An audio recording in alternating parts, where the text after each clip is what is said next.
79th UN general assembly జరగగా 79వ UN general assembly జరగగా ఇది న్యూయార్క్‌లో జరిగింది. సో, దీనికి గాను నరేంద్ర మోడీ గారు అటెండ్ అవ్వటం జరిగింది అండి.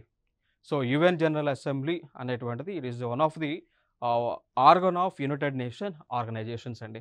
ఓకేనా? సో, యుఎన్‌కి యునైటెడ్ నేషన్ ఆర్గనైజేషన్ ఏదైతే అక్టోబర్ 24, 1945లో ఏర్పాటయిందో, ఏదైతే యుఎన్ చార్టర్ అనేటువంటి దాని ద్వారా ఏర్పాటయిందో యునైట్ ఏర్పాటయిందో ఓకేనా?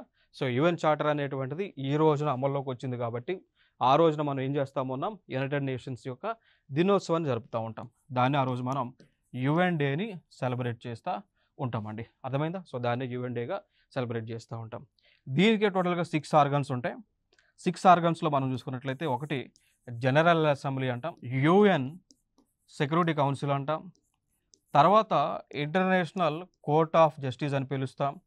తర్వాత సెక్రటరేట్ అని పిలుస్తాం.